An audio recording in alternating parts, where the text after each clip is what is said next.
শাকিব খানের আগামী ঈদের সিনেমা প্রিন্স নিয়ে উঠেছে নানা গুঞ্জন। কলকাতার নায়িকা বাদ পড়া থেকে শুরু করে শুটিং বন্ধ হওয়া এমন গুঞ্জনে যখন সিনেপ্রেমীরা দ্বিধা বিভক্ত, ঠিক তখনই মুখ খুললেন নির্মাতা ও প্রযোজনা প্রতিষ্ঠান।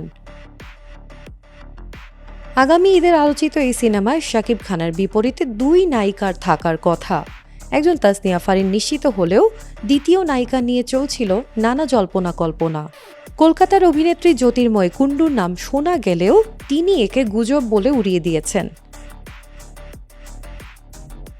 আরও শোনা যাচ্ছে বর্তমান পরিস্থিতির কারণে কলকাতার কোনো নায়িকার পরিবর্তে দেশীয় অভিনেত্রী সাবিলা নূরকে এই প্রজেক্টে যুক্ত করা হতে পারে।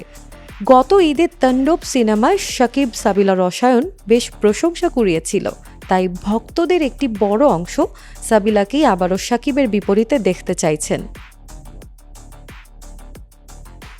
শুধু তাই নয়, ভারতের সঙ্গে ভিসা জটিলতার কারণে শুটিং পিছিয়ে যাওয়া এবং ছবিটির মুক্তি অনিশ্চিত এমন খবরে উত্তাল সোশ্যাল মিডিয়া।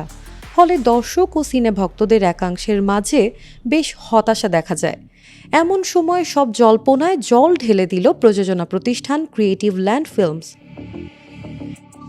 এক বিবৃতিতে তাদের স্পষ্ট বার্তা, প্রিন্স সিনেমা নিয়ে চারপাশে নানা গুঞ্জন ছড়িয়েছে, যা আদতে গুজব ছাড়া কিছুই নয়। প্রিন্স টিম শুরু থেকেই তাদের আপডেট দিয়ে এসেছে।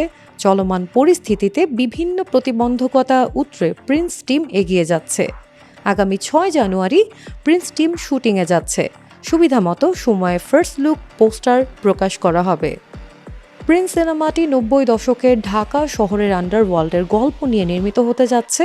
ক্রাইম, অ্যাকশন, লাভ আর ইমোশনের মিশেলে তৈরি এই ছবিটির প্রথম পোস্টার গত বছরই দর্শকদের মাঝে ব্যাপক ঝড় তুলেছিল।